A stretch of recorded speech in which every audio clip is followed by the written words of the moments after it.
Olá, meu nome é Erickson e sou pastor da Primeira Igreja Presbiteriana de Goiânia. É um prazer imenso estar com você e mais esta oportunidade. Aqui estamos fazendo uma série de exposições sobre as 7 cartas do Apocalipse.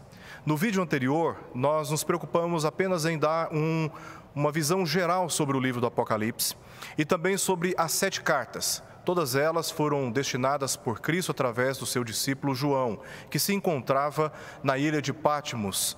Ele foi levado para lá num período de grandes perseguições e ele então recebeu da parte de Cristo visões e ele foi instruído a registrar aquelas visões, destinando todos os seus registros, todas essas cartas, para as 7 igrejas que se encontravam na Ásia Menor. 7 igrejas. Das 7 igrejas, nós temos basicamente a primeira. A carta foi destinada para Éfeso. A última carta foi destinada para a igreja que se encontrava em Laodiceia. Nessas 2 igrejas, Éfeso e Laodiceia, nós encontramos as advertências, a oposição de Cristo mais contundente contra aquelas igrejas. Depois nós temos a 2ª carta e a 6ª carta, a carta que fora destinada para a igreja de Esmirna e aquela que foi destinada para a igreja de Filadélfia. Para essas 2 igrejas, nós basicamente não encontramos nenhuma advertência contundente, severa, da parte de Cristo contra essas igrejas. Mas nós encontramos palavras de elogios. Agora, para as outras cartas de Pérgamo, de Sardes e de Tiatira, que se encontram basicamente no meio desta ordem, nós encontramos um misto de advertências e também de elogios. Mas há um aspecto interessante que conecta todas estas, na verdade, 2 aspectos que conectam todas essas cartas. Primeiro, a revelação de Jesus. Em todas essas cartas nós encontramos a revelação de Jesus, no aspecto que João já tinha tido como revelação antes do capítulo 2. No capítulo 1 nós temos descrições a respeito de Jesus que encontramos em cada uma das cartas. Isso apenas testifica o fato de que Jesus, o Filho de Deus, se encontra no meio da igreja. Ele está presente no meio do seu povo. No período de tantas perseguições e tribulações, esta palavra, esta revelação, traz conforto e alento ao coração de todos aqueles que creem em Cristo. Segundo, todas essas igrejas estavam enfrentando dificuldades externas, mas também estavam enfrentando dificuldades internas. E o propósito dessas cartas é de orientar as igrejas naquele contexto das tribulações, e estas mensagens, estas cartas, elas são ainda atuais para todos nós, pois ainda nos orientam, ainda nos fortalecem a fé, ainda nos conduzem até que o Senhor Jesus seja revelado do alto céu. Assim, portanto, nós queremos introduzir o assunto de hoje, que vamos tratar a respeito da carta que fora destinada para a igreja em Éfeso. E em todas essas cartas, como eu já disse, nós temos objetivos muito claros, que é de fortalecer a igreja em meio às suas tribulações externas, mas também orientar a igreja quanto às suas tribulações internas. Problemas estes que estão no foco da palavra de Deus. E a igreja de Éfeso, bem como todas as demais igrejas, até mesmo a igreja de Esmirna e de Filadélfia, são advertidas a perseverarem na fé, olhando para aquilo que está prometido e sabendo que o dia se aproxima, quando o Senhor Jesus haverá de ser revelado dos céus para buscar o seu povo e se vingar dos seus inimigos. Então, em todo este estudo de hoje, sobre a igreja de Éfeso e a mensagem que Cristo destinou a ela, receba essa palavra como sendo uma palavra, a palavra de Deus, para a sua vida, para a minha vida e para toda a igreja que se encontra na face da terra. Nós vamos começar orando e pedindo a Deus que nos conduza e nos abençoe em todo esse estudo que temos planejado para o dia de hoje. Vamos orar. Senhor, meu Deus, nós te agradecemos pela oportunidade que o Senhor nos concede neste momento, mesmo através da internet, de recebermos a palavra do Senhor e a explicação dela. e que o Senhor soberanamente possa fortalecer a nossa fé, nos orientar, nos santificar, confrontar o nosso pecado e nos conduzir de acordo com a Tua vontade. O nosso desejo, Senhor, é de perseverarmos na fé, em meio às calamidades externas, mas sobretudo em meio, Senhor, às seduções do pecado que se encontram na nossa vida e até mesmo dentro da igreja. Que o Senhor, assim, nos purifique, nos santifique, nos conduza segundo a Tua boa vontade, para a glória do Teu nome e para o bem do Teu povo. Assim nós oramos, em nome de Jesus. Amém. Vamos iniciar o nosso estudo fazendo aqui uma breve introdução sobre o contexto que se encontrava a igreja em Éfeso. Mas antes, vale a pena lembrar aquilo que está declarado no capítulo 1, verso 1. O propósito de todo o livro do Apocalipse é revelar a pessoa de Jesus. Isso é importante de ser dito porque no meio de todos os eventos que envolveram as igrejas e as cartas trataram exatamente aqueles contextos históricos, podemos nos distrair achando que o que está em foco são aqueles contextos internos da igreja, as tensões que aquelas igrejas estavam vivendo e até mesmo as virtudes de todas elas. Ora, o objetivo central de todas essas cartas é de revelar a pessoa do Senhor Jesus Cristo. E é por causa dessa revelação, ou com base nessa revelação, que todas as orientações são concedidas às igrejas que se encontravam ali.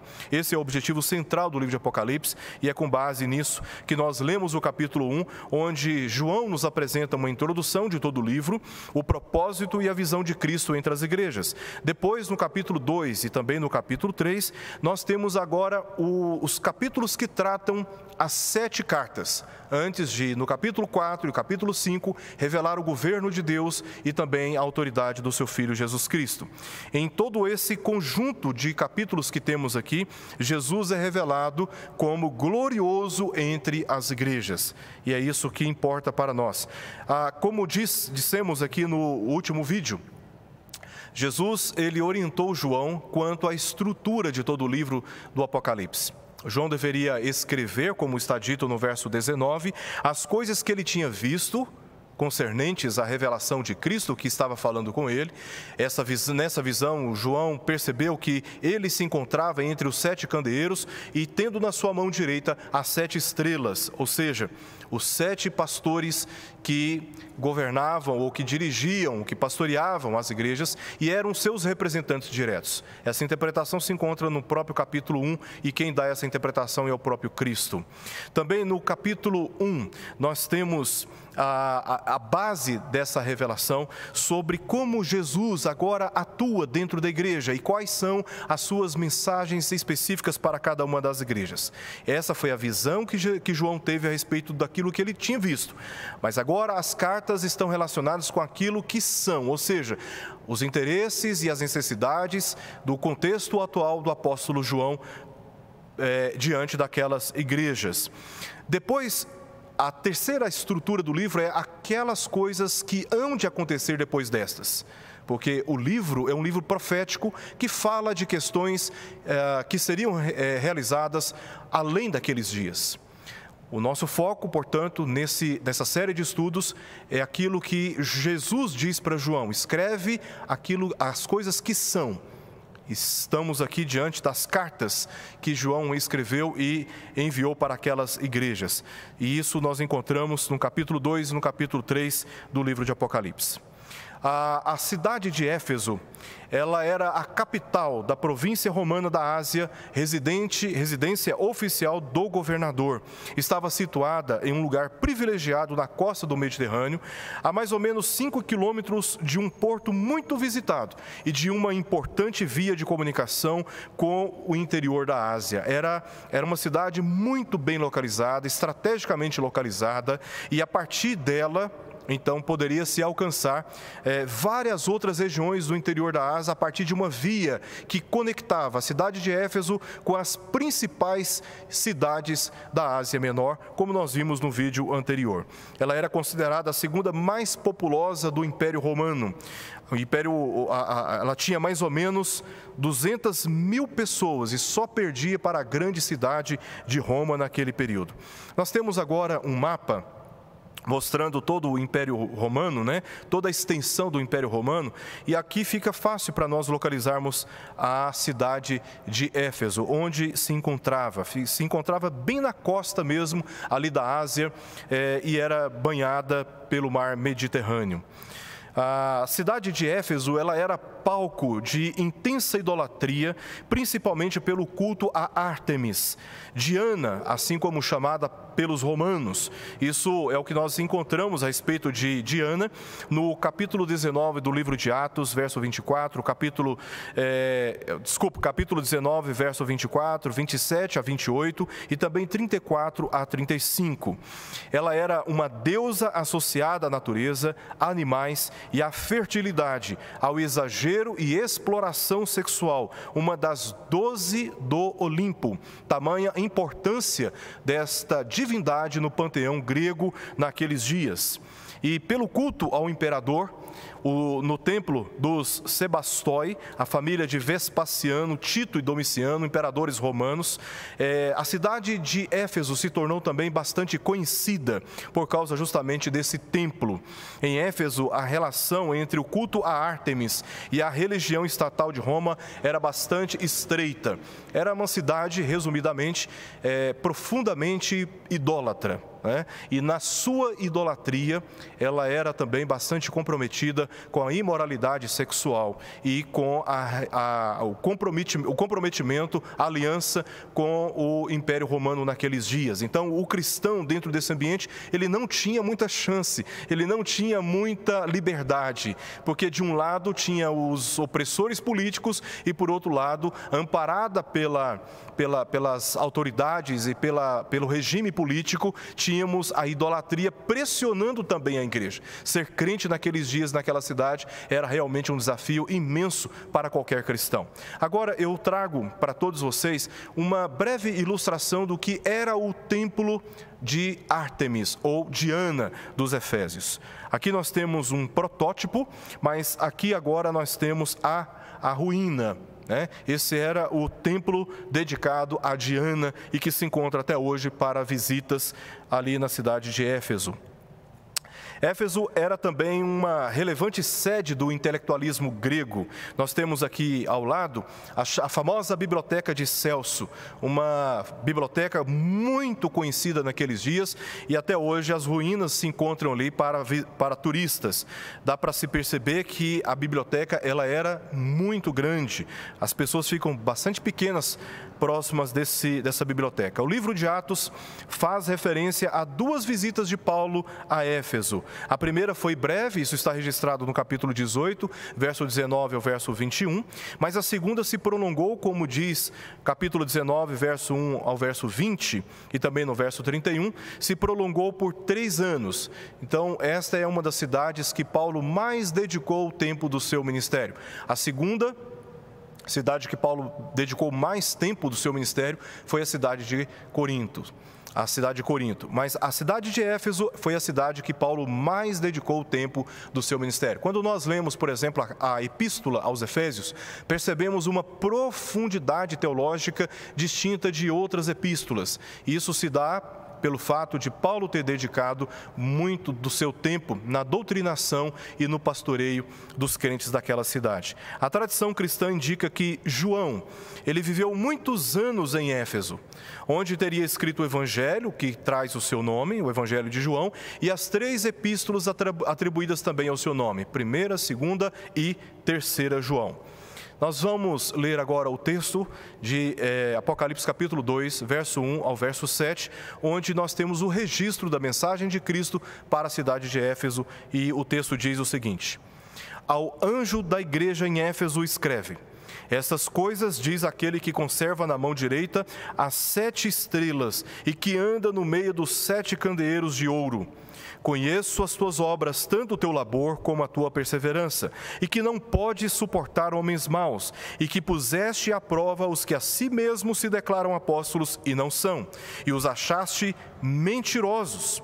E tens perseverança, e suportaste provas por causa do meu nome, e não te deixaste esmurecer. Tenho, porém, contra ti que abandonaste o teu primeiro amor. Lembra-te, pois, de onde caíste, arrependa-te e volta à prática das primeiras obras. E, se não, venham a ti e moverei do seu lugar o teu candeeiro, caso não te arrependas. Tens, contudo, a teu favor, que odeias as obras dos nicolaítas, as quais eu também odeio. Quem tem ouvidos, ouça o que o Espírito diz às igrejas. Ao vencedor, dar-lhe-ei que se alimente da árvore da vida que se encontra no paraíso de Deus. Este é o texto, nós estaremos analisando cada uma das suas partes e eu peço a sua atenção especial neste momento. O texto começa dizendo o seguinte: ao anjo da igreja em Éfeso escreve. A pergunta que fazemos aqui é: para quem esta carta foi escrita? O texto começa dizendo ao anjo. A palavra grega significa mensageiro, aquele que possuía o encargo de comunicar a carta para a igreja. Nós encontramos no livro do Apocalipse essa palavra anjo em várias ocasiões.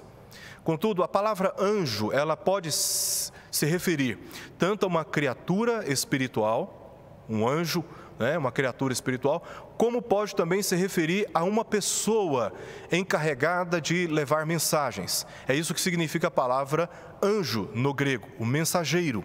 Então, o que nós encontramos aqui nesse contexto é que esse anjo se refere àquele que tinha o encargo de comunicar a carta para a igreja. Então, era o representante, a autoridade estabelecida dentro da igreja. A carta chega para esse mensageiro, e esse mensageiro deveria comunicar, assim como nós encontramos no capítulo 1 do livro de Apocalipse, no verso 3, bem-aventurado aquele que lê e aqueles que ouvem as palavras da profecia.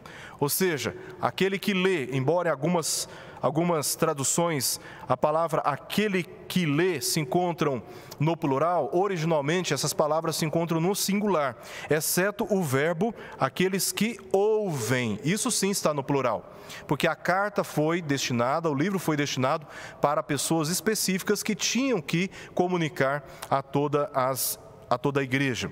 A carta foi escrita e remetida por João. Ele recebe a revelação, registra, envia para o mensageiro, que tinha então a responsabilidade de comunicar a toda a igreja, no caso aqui, a igreja de Éfeso.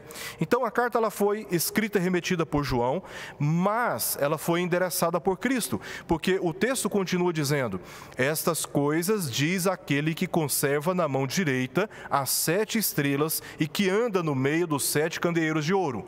É isso que nós identificamos no verso 12 do capítulo 1. Qual é o remetente original desta mensagem? É a pessoa do Senhor Jesus Cristo.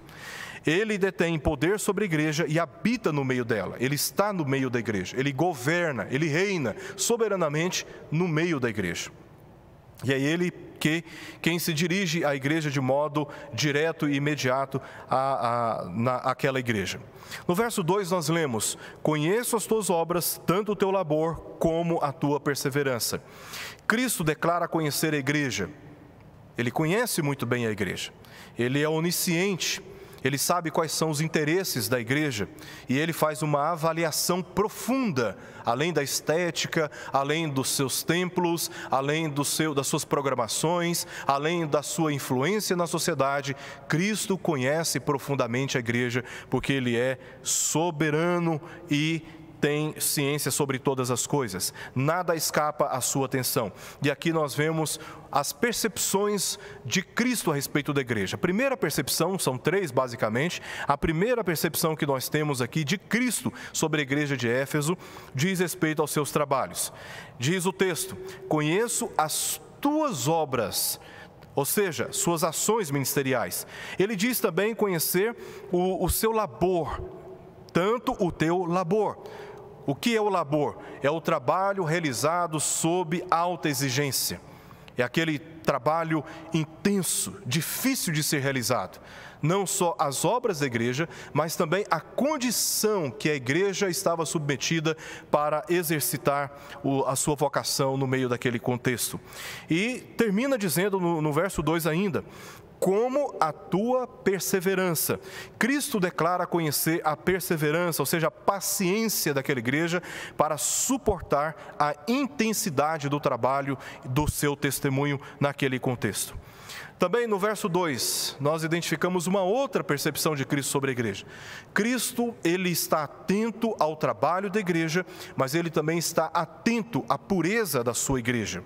O texto diz: e que não pode suportar homens maus. Aquela igreja, ela suportava as tribulações, com perseverança no fiel trabalho da palavra. Mas a igreja de Éfeso, ela não suportava os que se recusavam a obedecer à palavra de Deus. Ela não conseguia suportar homens maus, aqui se relacionando com os apóstatas e também com os imorais. Tanto aqueles que eram da igreja, mas que viviam contra a mensagem da palavra de Deus, o testemunho de Cristo, como também aqueles que, por causa disso também, se envolviam com a idolatria e na idolatria com a imoralidade sexual. Portanto, a igreja nesse contexto, ela não suportava exercitando a disciplina, denunciando os faltosos, tratando os maus e até mesmo considerando muitos deles como não sendo pertencentes do corpo de Cristo por causa da identificação que eles assumiam com a idolatria, com a imoralidade sexual e com a rebeldia contra Deus. A igreja, ela não suportava homens maus dentro de si mesma. Uma terceira percepção que nós temos aqui de Cristo a respeito da igreja de Éfeso diz respeito ao seu discernimento espiritual. Ela não era uma igreja ingênua. Ela era uma igreja intensa no trabalho do seu testemunho de Cristo no contexto das tribulações, das perseguições, das incompreensões. Ela era uma igreja que não suportava homens maus, porque ela zelava e ela priorizava a sua pureza nesse sentido, mas ela exercia um discernimento espiritual. Diz o texto que ela colocava à prova os que a si mesmos se declaravam apóstolos e não eram apóstolos. Eram falsos apóstolos, e os achaste mentirosos, ou seja, eles não estavam comprometidos com a verdade de Cristo, portanto, eles não representavam a autoridade de Cristo naqueles dias, eles eram falsos apóstolos. A igreja provava e julgava os maus obreiros, e nós encontramos no Novo Testamento 3 provas que a igreja primitiva, ela observava em relação aos seus obreiros. Primeiro, ela observava e testava a doutrina. Essa é a primeira prova, se a doutrina que aqueles homens estavam ensinando estava de acordo com os ensinamentos do Senhor Jesus Cristo. Ela comparava, assim como os bereanos, lá no capítulo 17 do livro de Atos, que ouviam todas as coisas que Paulo pregava, mas ouviam comparando com as Escrituras para saber se as coisas eram assim mesmo. A igreja de Éfeso era uma igreja madura nesse sentido. Ela foi muito bem preparada pelo apóstolo Paulo. E ela estava ali analisando, vigiando e comparando tudo o que se pregava com as Escrituras. É nesse sentido que a igreja de Éfeso certamente colocava à prova aqueles que se declaravam apóstolos, no tocante à doutrina, também em relação à sua conduta. Normalmente, falsos mestres, falsos profetas, nem sempre estão nos púlpitos e nem sempre são pregadores famosos.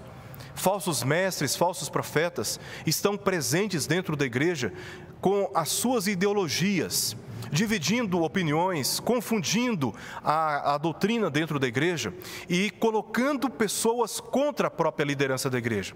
Os falsos mestres, eles são dissensores por natureza. Eles não conseguem agir diferente, porque uma das características do falso mestre, do falso profeta, é que ele não se submete à autoridade de ninguém. Ele age de forma independente e ele sempre está tentando seduzir pessoas para formar o seu grupo e dessa maneira, então, conduzir um estado de rebeldia contra a igreja, contra a doutrina da igreja.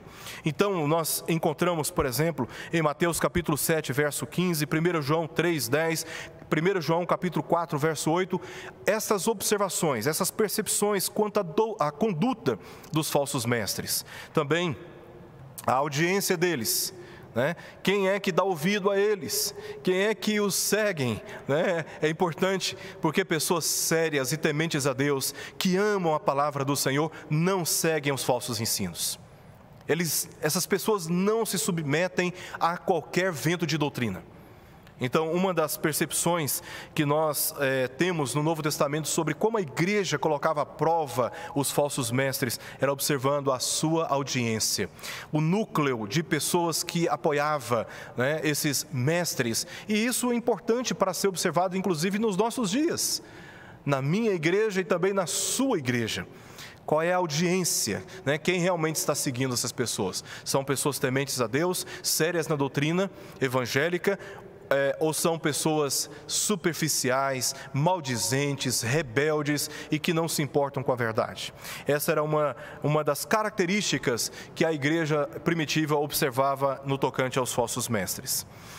O verso 3 enfatiza a perseverança do verso 2. No verso 2 nós lemos que Cristo conhecia aquela igreja na sua perseverança e como ela não suportava homens maus e que colocava à prova cada um deles. No verso 3, Jesus diz para a igreja de Éfeso: e tens perseverança e suportaste provas por causa do meu nome, e não te deixaste esmorecer. Esta é a ênfase aqui do verso 3 em relação ao verso 2. Ela não se permitiu esmorecer. No meio de todas as tribulações externas que ela já estava sofrendo, de perseguições intensas, de retaliações, de incompreensões, de ameaças, né? A igreja ainda estava sofrendo internamente com homens maus, com falsos mestres. E muitos de nós, na verdade, né, quando sofremos pressões externas e ainda temos problemas dentro de casa, muitos de nós acabamos sucumbindo, desanimando, entregando os pontos. Mas esta igreja, ela era de uma virtude tão sólida que ela não se permitia esmorecer, ou seja, ficar fisicamente cansada ou emocionalmente desanimada. Quanto mais pressionava essa igreja, quanto mais perseguia essa igreja se fortalecia. E era exatamente essa virtude reconhecida. Ela não suportava homens maus e era conhecida pelo seu trabalho laboral, por um trabalho realizado sob fortes pressões, mas era realizado. Essa igreja testemunhava Cristo naquele contexto, mesmo em meio a tantas e intensas perseguições. Éfeso era ortodoxa na teologia e no serviço, mas lhe faltava algo que, se não fosse suprido, poderia arruinar sua capacidade de suportar por mais tempo todas essas virtudes que nós já vimos aqui. Isso nos leva ao verso 4, quando nós identificamos uma crítica ou uma condenação da parte de Cristo contra a igreja. O verso 4 diz: tenho, porém, ou seja, eu reconheço que você tem virtudes, eu reconheço que o seu trabalho, que você não pode suportar homens maus e que você tem colocado à prova a cada um desses. Mas eu não posso deixar de reconhecer também que há algo em ti que eu não aprovo e que eu condeno. E é exatamente isso que nós lemos no verso 4, que diz: tenho, porém, contra ti que abandonaste o teu primeiro amor. Cristo declarou ter algo contra aquela igreja, razão pela qual ele era o seu opositor. Imagina uma igreja que tem como opositor não o diabo, não os falsos obreiros, os maus obreiros, não as autoridades políticas que perseguiam a igreja, mas o próprio Cristo, com toda a sua autoridade. Ele tinha algo contra aquela igreja. Então nós temos aqui no verso 4 uma advertência bastante severa e crítica contra a igreja naqueles dias. O verbo abandonar aqui é uma palavra grega que significa sair, partir. E esse verbo, ele enfatiza um ato pessoal e responsável. Não é um ato que você foi obrigado, mas que você escolheu praticar, realizar e exercer. A igreja não perdeu o amor, pelo contrário, ela abandonou o amor a Cristo. E nós ficamos perguntando como uma igreja com tantas virtudes poderia ter, ainda com tantos trabalhos, sob intensas perseguições, discernindo os maus obreiros e os tratando com disciplina, poderia fazer tudo isso sem o amor de Cristo. A carta de Cristo para a igreja de Éfeso nos prova que é totalmente possível a qualquer igreja fazer uso de todas as suas atribuições institucionais e ainda assim estar vazia do amor de Cristo. 3 problemas que nós encontramos aqui na igreja. Primeiro, aquela igreja, ela não se permitiu esmorecer no trabalho, mas ela se permitiu esmorecer no amor de Cristo. Isso é sério, isso é bastante grave para qualquer igreja, isso é bastante grave para a minha vida, isso é bastante grave para a sua vida.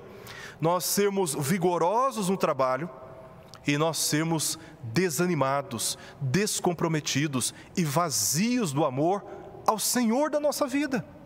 E era assim que a igreja de Éfeso estava vivendo, infelizmente. Mas graças a Deus, nós temos isso registrado na palavra de Deus, pois serve de advertência a todos nós, para nós não entrarmos no mesmo caminho.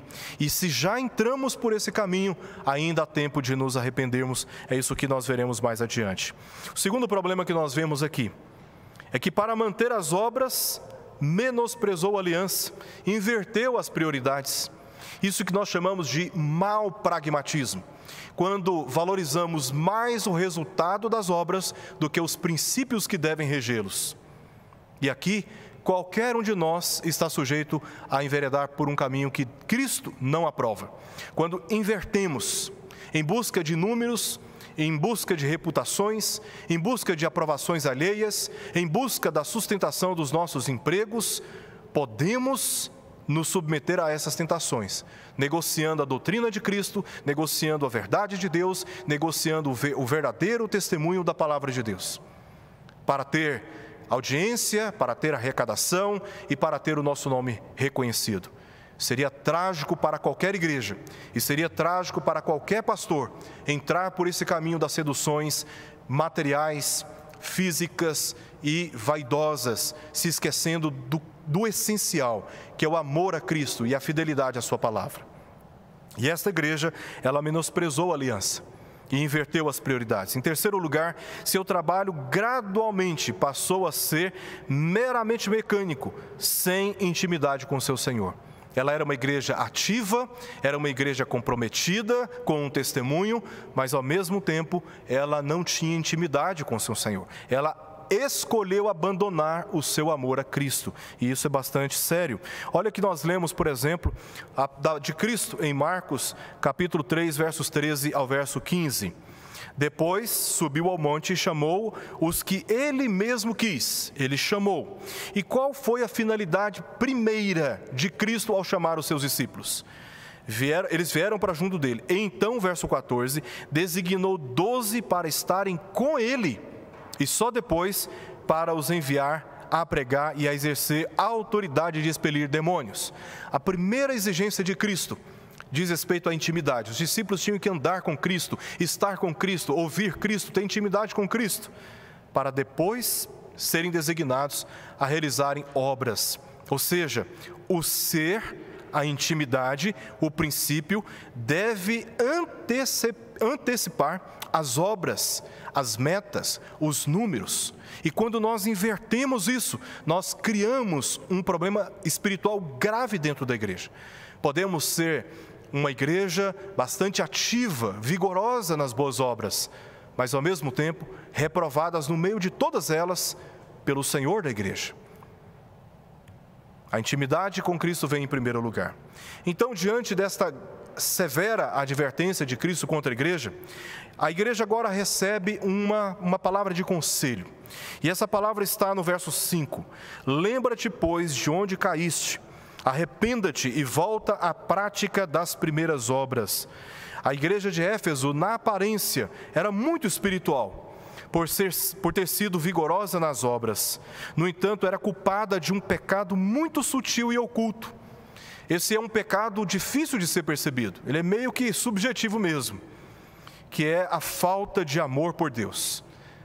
O muito fazer, o muito realizar, e a obstinação por números, alcance de metas e objetivos e estatísticas, tem o seu lugar e tem o seu valor.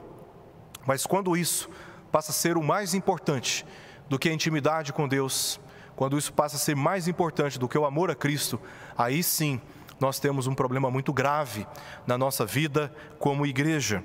E o amor a Deus, ele deve ser demonstrado muito mais pelo interesse de estar próximo. Quando nós amamos alguém, nós queremos estar próximo. Quando nós amamos alguém, nós queremos andar junto, partilhar segredos, alegrias, tristezas. E sem amor não há aproximação. Sem amor não há intimidade.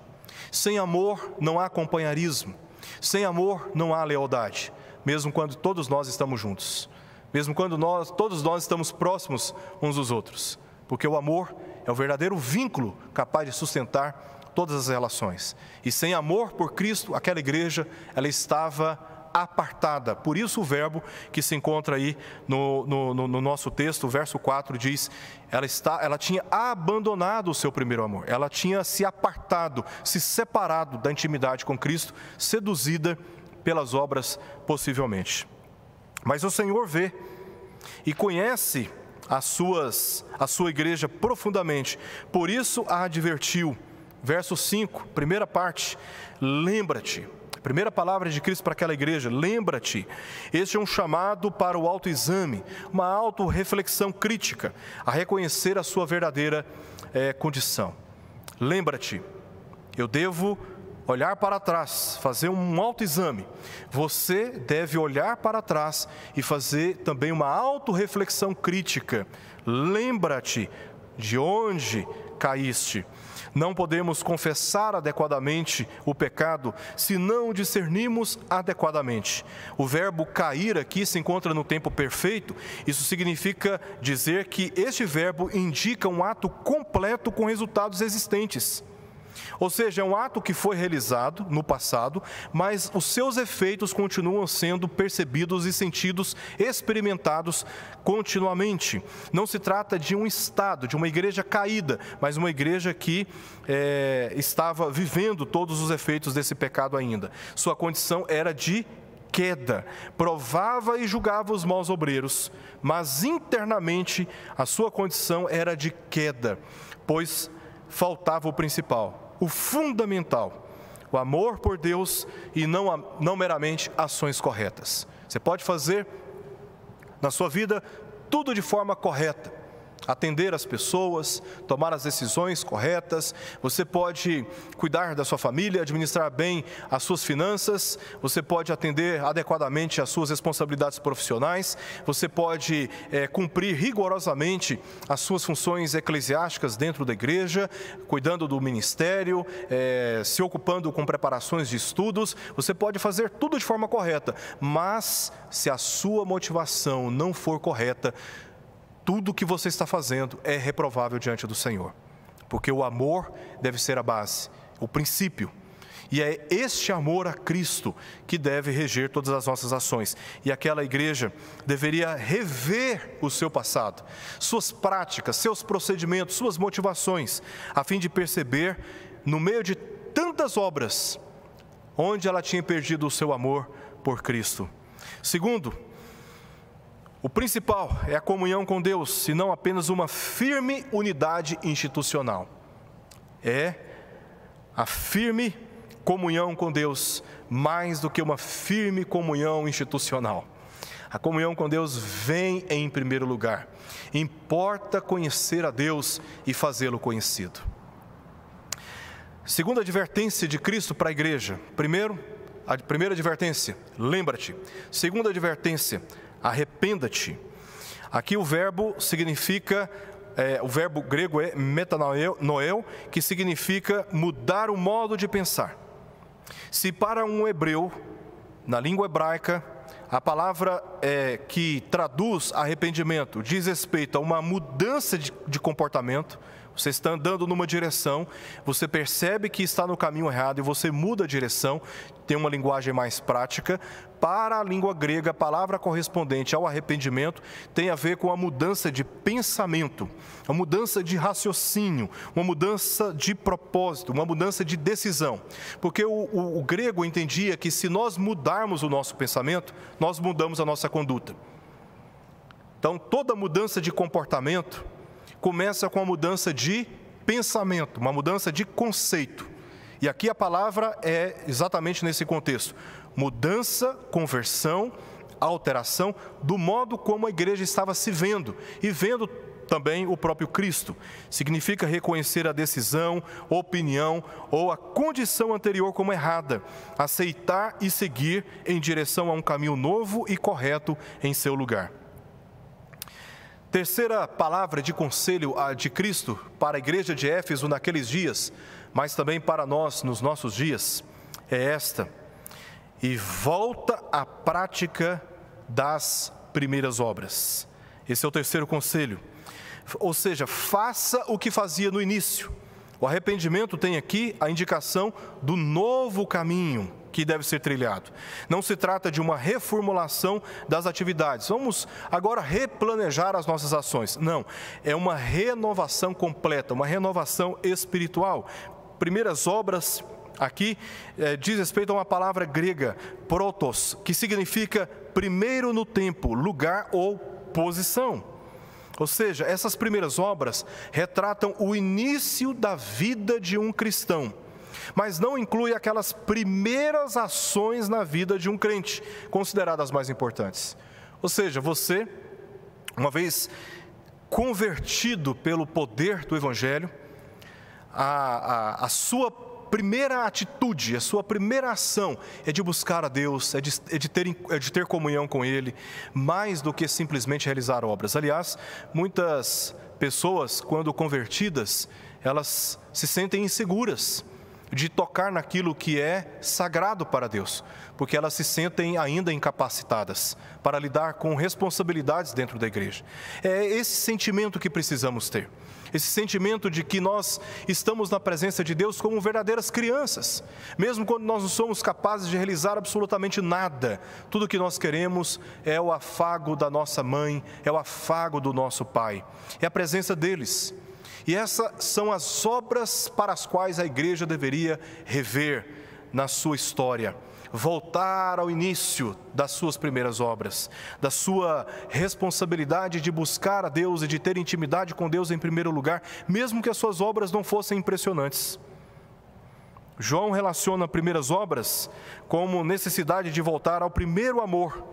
Ele diz: volta à prática das primeiras obras, porque aquela igreja tinha abandonado o seu primeiro amor. Ou seja, volte para a prática do amor, volta às relações de amor, volte aos vínculos do amor, como um apelo de confissão honesto do pecado e arrependimento de vida, pois o princípio é a intimidade com Deus.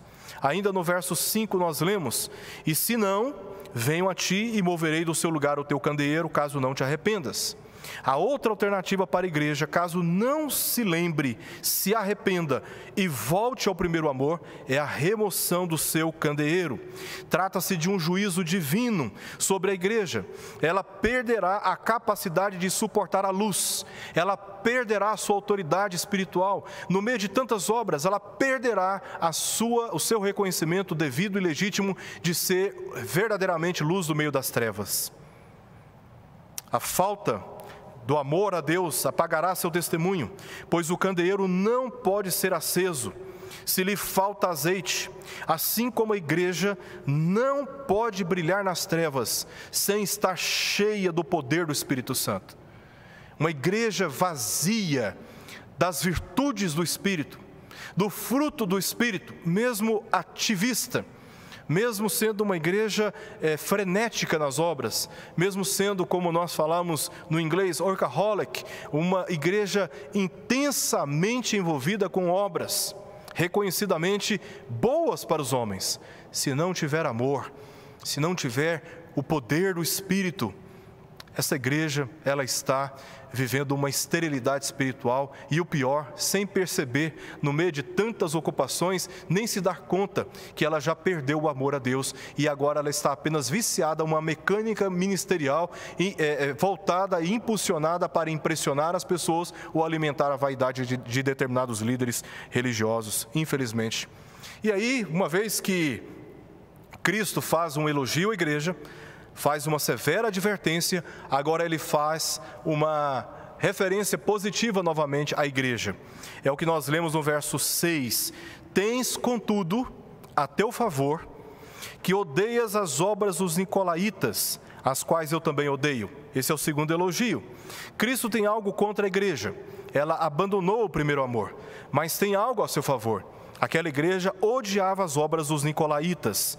Alguns estudiosos pensam que se trata de seguidores de Nicolau, um dos diáconos eleitos pela igreja, identificado no texto de Atos, capítulo 6, verso 5, nos primórdios do cristianismo. Contudo, sua doutrina aqui está associada à doutrina de Balaão, em Apocalipse capítulo 2, versos 14 e 15, algo que nós veremos nos próximos vídeos, conforme está descrito lá em Números também, capítulo 31, verso 16. A palavra é formada por Nico, que significa príncipe, e Laos, que significa povo comum. Tratava-se de manipuladores, pessoas persuasivas que tentavam seduzir os cristãos com suas falsas doutrinas, arrastando-os para a idolatria e para a imoralidade sexual, como nós veremos mais adiante no verso 14. Os nicolaítas, eles tinham uma doutrina e eles tinham uma conduta, eles tinham uma motivação, melhor dizendo, que era de tirar as pessoas da santidade, do comportamento piedoso para a prática da imoralidade sexual. Então eles usavam de forma persuasiva de doutrinas, de argumentações para alcançar o seu objetivo e assim dividir a igreja. Tratava-se, portanto, de uma seita antinomiana que defendia a liberdade do cristão contra as regras ou normas éticas em nome do amor livre. E não é muito difícil de encontrarmos nicolaítas hoje em dia, inclusive dentro das nossas igrejas. Pessoas que são contra as regras, contra normas, contra a hierarquia, contra princípios, porque estão impulsionados a um conceito de amor que não é aquele conceito de amor que nós encontramos nas Escrituras, que se traduz em ter os mandamentos e guardá-los, assim como Jesus declarou em João capítulo 14. A igreja em Éfeso tomou uma posição firme contra as obras dos nicolaítas e foi elogiada pelo Senhor. Como já vimos, essa igreja não suportava maus obreiros, falsos mestres, pessoas que se autodenominavam obreiros e autorizados pela palavra de Deus para ensinar. Não. Essa igreja não suportava pessoas com comportamento desalinhado, desajustado e contrariando o ensino da palavra de Deus e a própria autoridade dentro da igreja.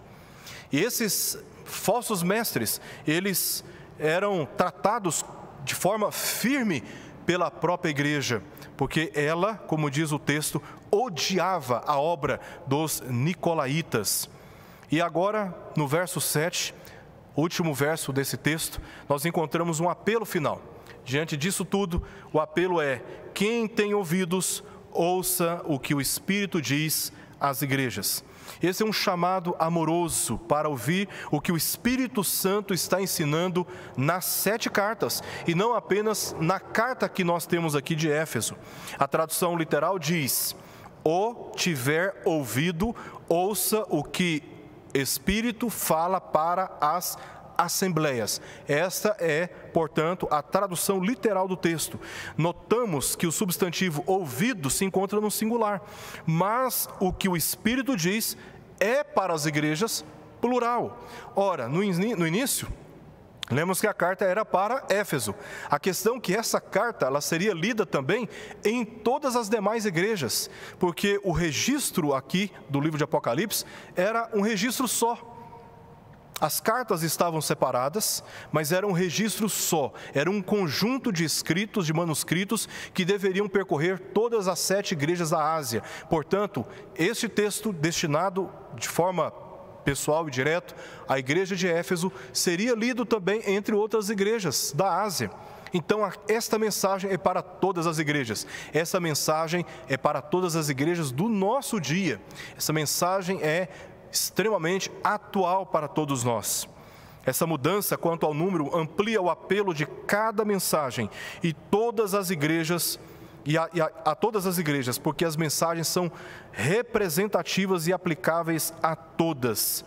Também indica que o Espírito Santo é quem dá testemunho desta verdade, porque diz o texto: ouça o que o Espírito diz às igrejas. É Ele quem dá testemunho da verdade através das cartas, chamando as igrejas ao arrependimento, consolando e as impulsionando para a frente, em meio a todas aquelas tribulações que a igreja de Éfeso estava vivendo. E termina com esta certeza da esperança: ao vencedor, dar-lhe-ei que se alimente da árvore da vida que se encontra no paraíso de Deus. Cristo lembra a igreja de Éfeso da promessa que lhe aguarda no final, quando ela vencer completamente o pecado que nela cedia. A bênção eterna só poderá ser experimentada plenamente pelo vencedor, ou seja, aquele que vencer o poder do pecado pela obra da cruz. Nenhum de nós é capaz de vencer o pecado sozinho, a não ser que seja pela força da palavra de Deus, a não ser que seja pela obra de Cristo na nossa própria vida.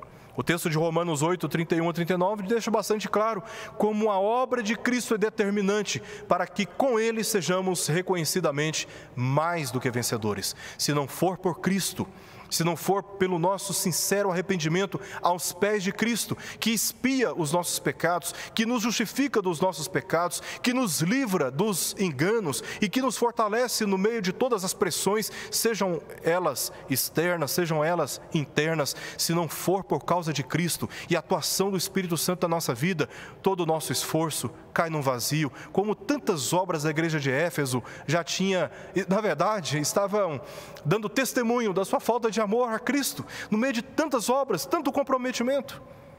Como nós precisamos de Cristo, como nós precisamos do Espírito Santo agindo na nossa vida, nos fortalecendo a fé, nos fazendo lembrar, vigiar constantemente a nossa história, para não nos afastarmos do nosso profundo e sincero amor pelo Senhor da nossa vida. O vencedor aqui não é aquele que faz muitas e boas obras, mas o que abandona o pecado, volta ao primeiro amor, algo que só é possível pela fé em Jesus Cristo, de modo pleno no dia da sua vinda. No jardim do Éden, a árvore da vida estava localizada bem no meio, como está registrado em Gênesis capítulo 2, verso 9. Diz a promessa no verso 7, ao vencedor dar-lhe-ei que se alimente da árvore da vida. Essa é uma promessa que o próprio Cristo faz àquela igreja. Por causa do pecado, Deus expulsou o homem do jardim para que não comesse da árvore da vida e vivesse para sempre. É o que nós lemos no verso 22 do capítulo 3 de Gênesis, bem como o verso 24. Agora, porém, ao vencedor da igreja em Éfeso será permitido comer livremente desta árvore, pois o jardim do Éden foi apenas uma pré-figuração de um paraíso muito maior que Deus criou para os seus, algo que nós lemos lá no capítulo 22, verso 2, especialmente do livro de Apocalipse. Essa é a promessa de Deus a todos os vencedores. E isso ocorre na eternidade, não no tempo, quando Jesus voltar. E é isso que nós lemos no verso 7 do capítulo 21 do livro de Apocalipse. Ao vencedor herdará estas coisas, e eu lhe serei Deus, e ele me será filho. Essa é a promessa de Deus para todos nós. Esta é a mensagem que Cristo intencionou comunicar à igreja de Éfeso. E essa é a mensagem que ecoa no decorrer dos séculos, por obra do Espírito Santo, chegando a mim e chegando também a você.